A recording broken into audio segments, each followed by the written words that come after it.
Olá, boa noite, mais uma vez para o nosso encontro. Hoje, 2 de abril de 2020. Sejam todos bem-vindos. Vamos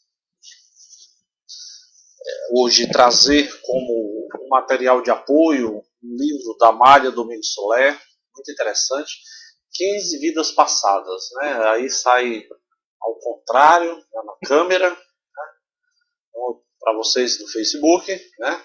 Vamos hoje trazer como colaboração, deixa eu achar o canto certo aqui, a posição, né? 15 vidas passadas, discografias da Amália Domingos Soler.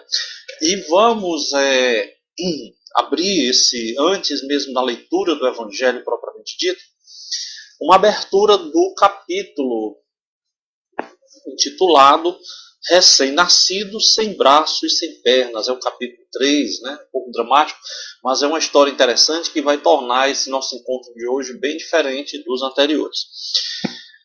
O primeiro parágrafo diz: numa das preces que rezam os católicos romanos, chamam a esse mundo vale de lágrimas. Eu acredito que a melhor definição que pode ser feita desta prisão do universo. Porque realmente não existe nenhum ser que possa vangloriar-se de dizer-se sou feliz em toda a acepção da palavra, né? Então, muito bem, então vamos já voltar para esse livro, 15 vidas passadas, o nosso comentário, foi um material de apoio para o nosso evangelho de hoje. Tá? Muito bem, vamos nos preparar para fazer a nossa abertura com a nossa oração do Pai Nosso, que estais no céu, santificado seja o vosso nome, venha a nós o vosso reino, seja feita a vossa vontade, assim na terra como no céu. O pão nosso de cada dia nos dai hoje. Perdoai as nossas ofensas, assim como nós perdoamos a quem nos tem ofendido. Não nos deixeis cair em tentação, mas livrai-nos de todos os males. Amém. E o nosso texto de hoje é o capítulo 8 do Evangelho segundo o Espiritismo, item 20. Bem-aventurados aqueles que têm olhos fechados. Então, é um título ditado por Vianney, né, que foi pároco de Heres ou Ar, não sei a pronúncia correta, quem sabe foi o francês que me corrija, ditado no ano de 1863 em Paris. E ele diz: meus bons amigos, por que me chamaram? Será que foi para curar essa pobre sofredora, impondo sobre ela minhas mãos? Que sofrimento, Santo Deus! Ela perdeu a visão e ficou nas trevas, pobre criança. Ela que ore e mantenha acesa a chama da esperança. Não sei fazer milagres sem a vontade do bom Deus. Todas as curas que obtive e são do conhecimento de todos devem ser atribuídas apenas ao Senhor, Pai de todos nós. Meus bons amigos, quando estiverem aflitos, olhem sempre para o céu e digam do fundo do coração: meu Pai, curai-me, mas faça com que minha alma doente seja curada antes das enfermidades do meu corpo. Castigue minha carne, se isso for necessário, para que minha alma chegue até o Senhor com a brancura que possuía quando saiu de suas mãos. Após essa prece, meus bons amigos, que o bom Deus sempre ouvirá, receberão a força e a coragem, e talvez também a cura que timidamente pediram como recompensa pelo devotamento que tiveram. Por estar em uma assembleia onde o assunto principal é o estudo, eu digo que todos aqueles que estão privados da visão deveriam estar felizes pela prova que suportam. É preciso lembrar-se do que o Cristo falou. Se possuem um olho mau, melhor seria arrancá-lo e atirá-lo ao fogo, evitando que ele cause a perdição de vocês. quantos existem na terra que um dia nas trevas a amaldiçoarão terem visto a luz. Como são felizes os que suportam a prova de ficar sem a visão. Seu olho não será motivo nem de escândalo nem de queda. Os cegos podem viver inteiramente a vida das almas e podem ver mais do que aqueles que têm boa visão. Quando Deus me permite devolver a visão para alguns desses pobres sofredores, digo a mim mesmo, alma querida, por que será que você desconhece todas as delícias do Espírito, que não podendo enxergar, vive de contemplação e de amor? Então, não pediria para ver imagens menos puras e menos dignas do que aquelas que você percebe sem sua visão. Bem-aventurado o cego que quer viver com Deus. Ele é mais feliz do que os que estão aqui, pois ele sente a felicidade, pode tocá-la, ver as almas e pode se lançar com elas nas esferas espirituais que nem mesmo os predestinados da terra conseguem. Os olhos abertos estão sempre prontos a fazer com que a alma perca. Os olhos fechados, pelo contrário, estão sempre prontos para fazer com que a alma se eleve a Deus. Meus bons amigos, acreditem em mim, a cegueira dos olhos é muitas vezes a verdadeira luz do coração, enquanto a vista é muitas vezes o anjo tenebroso que conduz à morte. E agora algumas palavras para você, minha pobre sofredora. Tenha esperança e seja corajosa. Se eu lhe dissesse, minha filha, seus olhos vão se abrir, como ficaria feliz? Quem sabe, se essa alegria não seria sua perdição? Tenha confiança no bom Deus, que a felicidade, que fez a felicidade, permite a tristeza. Farei por você tudo o que me for permitido. Mas, por sua vez, faça uma oração e reflita sobre o que eu acabo de lhe dizer. Antes de partir, todos que estão aqui recebam a minha benção. Então, esse foi o Vianney, né? Pároco de Ars. Né? Muito bem. Então, hoje nós estamos trabalhando o capítulo 8, item 20, bem-aventurados aquele que tem os olhos fechados. Tá? Muito bem. A gente começa vendo que no princípio do texto, né, ele comparece a uma das reuniões do Allan Kardec, quando ele estava, né, fazendo a codificação, ele foi convocado e ele era a sua pessoa, né, era atribuída muitas curas. E presente à reunião, Kardec estudando, havia essa jovem, né, que tinha uma deficiência visual, e o Vianney foi chamado até lá para curá-la, né? Então, eles queriam, de uma certa forma, testemunhar como era que ia acontecer a cura dessa jovem. Certo? Então, isso se chama evocação. E é certo evocar os mortos, né? Eles estão ocupados nas suas novas ocupações, né? É redundante, mas é isso aí. Eles estão envolvidos com outras atividades depois da morte. Não para. Mas vamos lá. É certo ou é errado? Tudo depende da finalidade. Curiosidade? Está errado. Tá? Então, em reuniões de estudos, né, se evocam. Então, nesses momentos quando se fazem orações, se fazem promessas, se evocam os mortos. Muitas vezes fazemos isso e nem percebemos. Tá? Então, a evocação, naquele momento, ela tinha uma finalidade, que era exatamente trazer conteúdo, né, trazer informação daquele mundo espiritual que estava descortinado. O véu havia sido levantado, como já falamos nesses nossos encontros, e aquela moça estava ali para que o Vianney, talvez, né, eles não se podia dar certeza, curasse, e ele fez todo esse discurso. Né? E ele ainda vai dizendo, logo no começo, né, parece um pouco duro, né? Ele diz, ela que ore e mantenha acesa a chama da oração, né, da esperança. Né? Então é isso. Então é muito importante, muitas pessoas buscam nas casas espíritas, nas igrejas, também nos templos evangélicos, buscam cura para algumas moléstias. Mas essas pessoas, assim, elas não gostam de fazer a parte delas. Né? Infelizmente, elas gostariam que tudo se resolvesse. Eu sempre que tenho uma oportunidade de ler esse texto, eu gosto de adicionar o seguinte comentário. É aquela pessoa que diz para o católico, vai lá, bota o meu nome na missa. Né?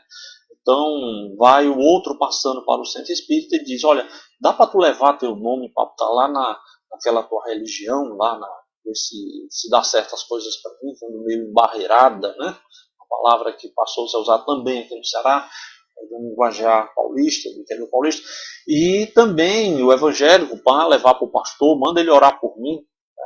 Mas aí essa pessoa, muitas vezes, ela está em condições de ela mesmo ir, ela não vai. Certo? Então, é muito difícil, né, essa cura chegar. Então, essa abordagem, né, assim, um pouco mais dura que o Vianney faz, ela traz assim muitas lições, né? Então, um dos aprendizados é esse, que é muito importante, o esforço daquele que quer, né? Daquele que quer a transformação. Então, muitas vezes a pessoa está com um problema de dificuldade respiratória, mas não quer deixar de fumar, né? Sente cólicas profundas, mas é alguém que não larga a bebida ou alguns maus hábitos alimentares. Então essa pessoa nunca vai ficar bem.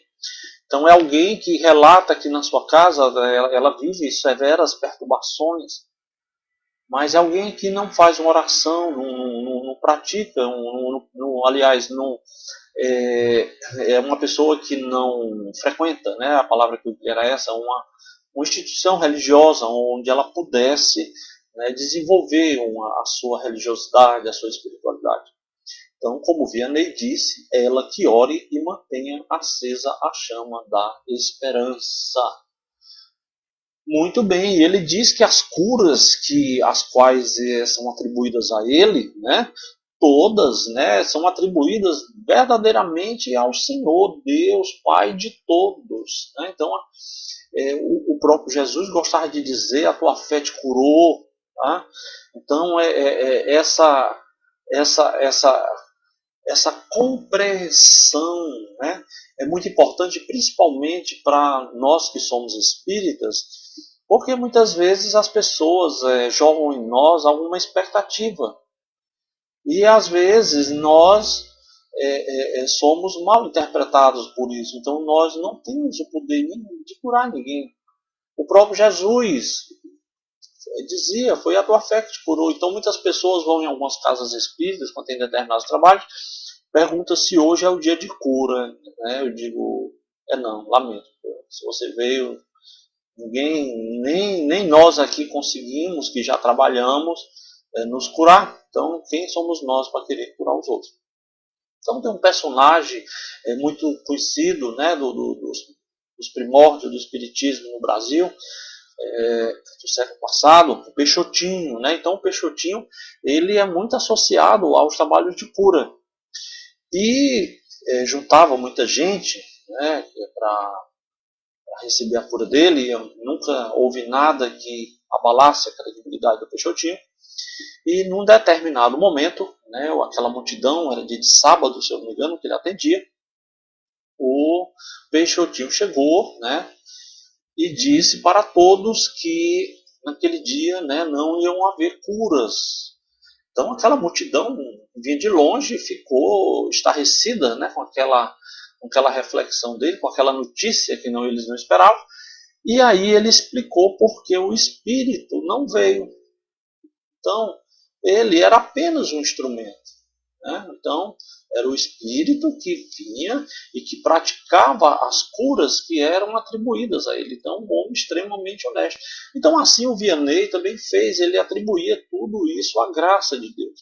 Então, quando nas chamadas essas esses atendimentos de cura, né? Então, hoje, com o trabalho, o estudo do magnetismo, o estudo mais avançado da doutrina espírita, nós sabemos que nada mais é do que aquilo do que o trabalho do passe, né? Então é a movimentação, é o passe misto, onde há uma mescla de energias, de esforços do médium e do espírito que está ali para operar, né? Então alguns desses procedimentos são êxitos maravilhosos conseguidos na visão, às vezes no coração, e tantos outros exemplos. Então são cirurgias milimétricas, como se chama, cirurgias especiais, e que o médium, né, sem nenhum contato, geralmente, com o corpo do assistido, daquele sofredor, não conseguiria modificar aquela situação. Então, tem o médico espiritual por trás, manipulando e conduzindo tudo, né? Mas o Vianney, ele diz que curai antes a minha alma, mesmo que o meu corpo sofra, tá? Então, o que ele quer dizer com isso? Então, ele já está puxando aqui uma reflexão que aquele sofrimento a qual é infligido o corpo, nós falamos disso já, os que vêm nos acompanhando, lembram que eu falava das marquinhas, né, das manchas que vão ficando no perispírito. Então, esse corpo, né, que transcende a essa vida, que vai continuar existindo depois que o corpo físico for sepultado, né, ou cremado, conforme seja o caso, esse espírito é que precisa ser curado, esse corpo vai continuar existindo, né? E isso ele não quer dizer que nós não devamos cuidar da nossa saúde e que valha a pena a pessoa se martirizar. Absolutamente, isso é ignorância. A pessoa vai ser cobrada por isso, pela negligência com o instrumento que foi lhe dado para que ela possa recuperar suas falhas, para que ela possa ter uma jornada de progresso, de crescimento, e que aquela pessoa abandonar aquele corpo, né, quantos espíritos gostariam de estar ali, tendo aquela oportunidade, e não estiveram. Então, essa pessoa, na verdade, ela vai ser punida. Então, nós devemos sim lutar pela nossa saúde, pela nossa vida, e, acima de tudo, também pela nossa saúde espiritual, certo? Então, é isso que ele quer dizer, tá? Então, não negligenciar com a saúde, com a higiene, de forma alguma, tá bom? Muito bem. Ao fazer a prece, ela tem que ser feita com fervor e com sinceridade, certo? Então isso é muito importante, tá? Então não adianta repetir palavras, tá? Então não vai nenhuma crítica a qualquer outra crença. Então se a pessoa não consegue, muitas pessoas têm na sua simplicidade, elas não conseguem articular uma prece. Então naquele momento é muito importante falar com o coração. São Paulo já dizia que antes mesmo de nós pronunciarmos a primeira palavra, Deus já sabe tudo aquilo que nós queremos, porque Ele leu o nosso coração. Então, quando ele remete essa reflexão ao coração, é porque tem que ser algo bem sublime, tem que ser algo bem especial, como o próprio Jesus disse. Vamos repetir mais uma vez: o homem de bem guarda no coração seus maiores tesouros. Outra coisa, gente, lá em cima, nas colônias espirituais, aprendemos, né, com o catecismo, que as nossas preces são endereçadas ao céu. Então, nas obras de André Luiz, numa delas, ele fala do departamento da prece. É como se fosse uma central de correio, onde chegam os pedidos e elas são analisadas, aquelas que podem ser atendidas ou não. Eu li em um determinado livro, não me recordo o título, que havia um caso de uma mulher. Ela era casada, não tinha filhos, vivia muito bem com o esposo, só que essa mulher contraiu, né, uma doença terminal, e ela aos poucos foi ficando presa a uma cama, né? Então o marido, que sempre era presente, passou a chegar mais tarde em casa, passou a não dormir em casa, depois ficar ali praticamente uma vez na semana, e até que ele a deixou por completo. Nesse meio tempo, uma vizinha muito católica, e ela se compadecia, né, do sofrimento daquela mulher sozinha e ainda mais com aquela doença. Então, ela nas suas preces, nos seus momentos de prece, em determinada noite, ela estava de joelho, rezando, né, pedindo aos céus proteção, ajuda para aquela mulher. E os espíritos contam que saiu da casa dela como que assim um raio de luz endereçado ao alto, e aquele raio de luz chamou a atenção, né, dos bons espíritos que desceram e foram lá atender aquela mulher, aliviar suas dores, né, suas dores físicas, suas dores da alma, até que aquela mulher, né, passou aí, ainda com a doença, que era uma doença terminal, foi sofrendo menos até que desencarnou, certo? Então, a oração, ela, quando feita com fervor, ela alcança o seu destino, tá? Muito bem. Vamos lá. Então, eu vou já trazer aqui do livro, né, do livro dos que chegaram agora. Nós estamos hoje com o livro 15 Vidas Passadas, que trazem relatos aqui da Amália Domingos Soler, tá certo? Muito bem.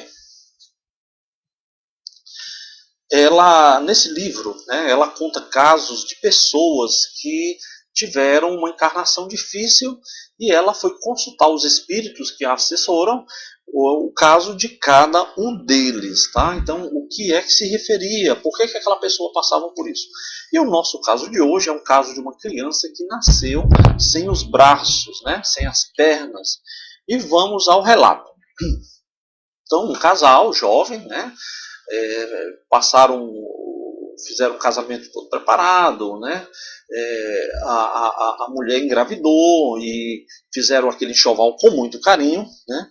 E no momento do parto, né, ela relata da seguinte forma: finalmente chegou o momento supremo. Áurea sentiu as agudas dores do parto laborioso e deu à luz a uma criança. E isso é do século XIX, certo? Quis vê-la imediatamente. O marido e as pessoas ao seu redor estavam tristes e silenciosos.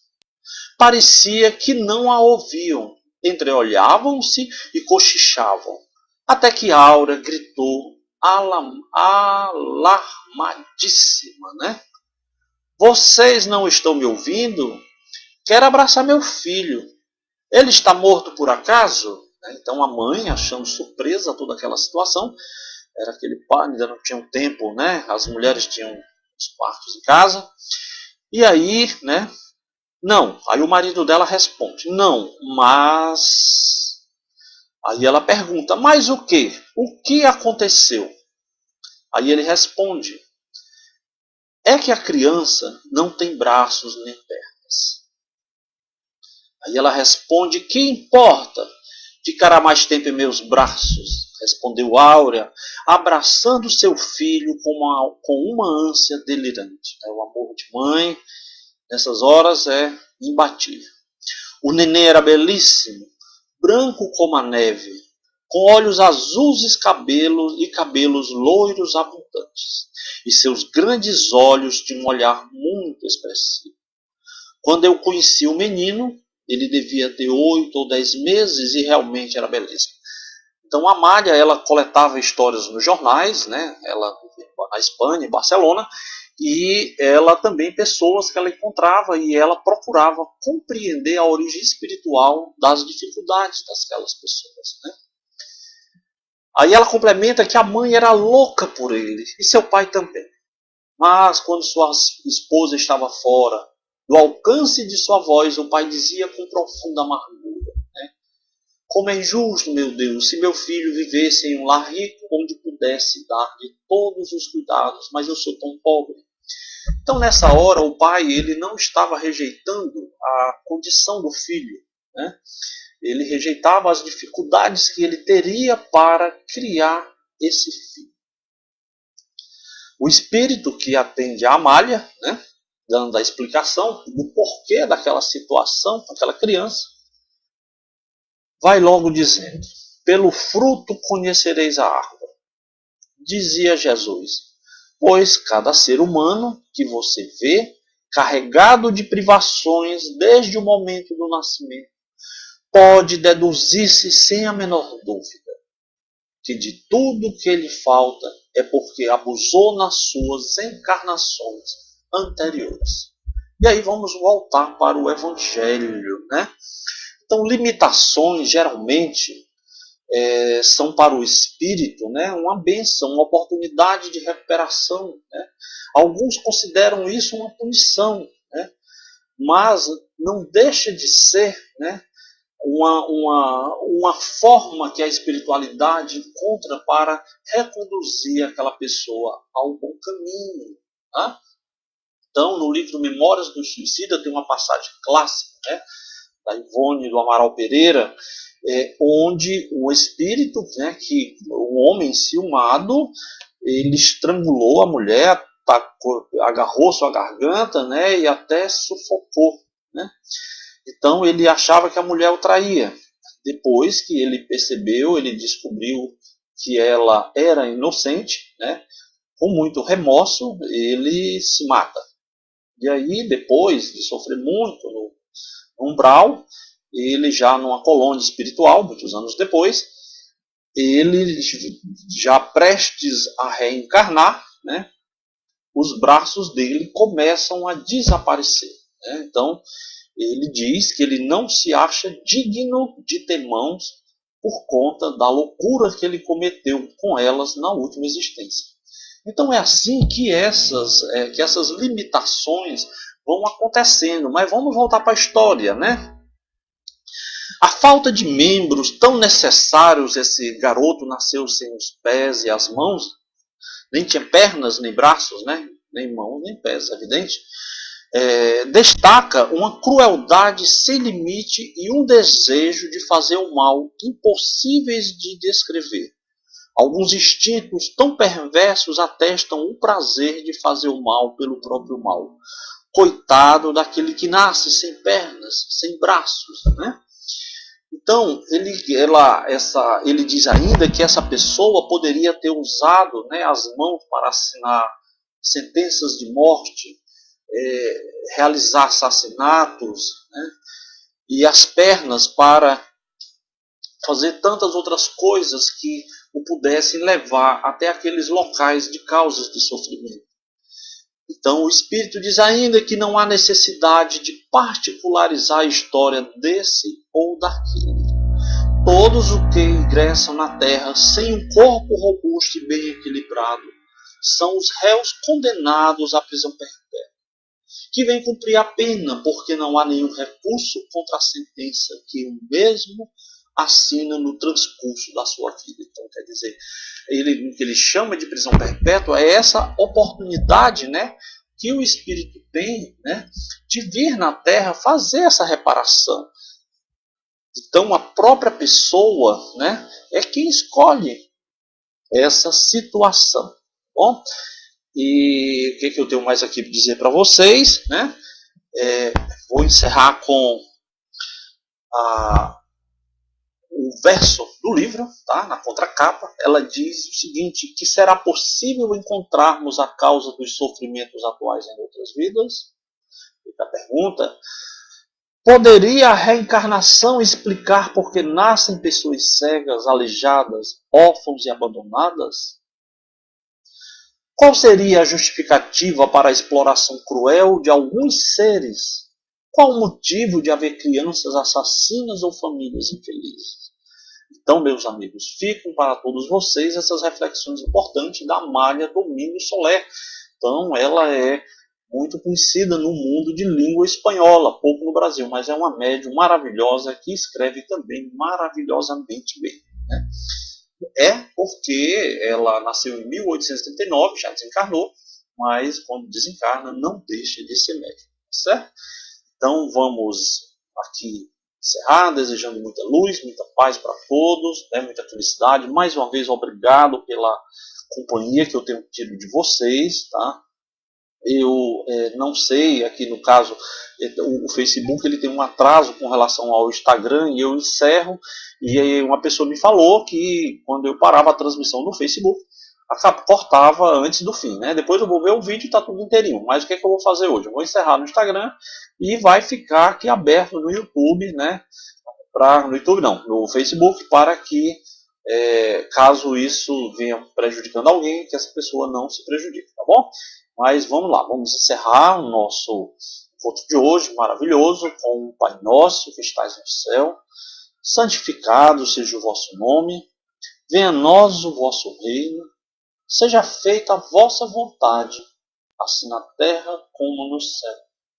O pão nosso de cada dia nos dai hoje. Perdoai as nossas ofensas, assim como nós perdoamos a quem nos tem ofendido. Não nos deixeis cair em tentação, mas livrai-nos de todos os males. Amém? Que assim sejam. E vou repetir o que o Vianney disse, né? Que todos que estão aqui recebam a bênção dele. Fiquem com Deus, uma boa noite e até amanhã, se Deus quiser.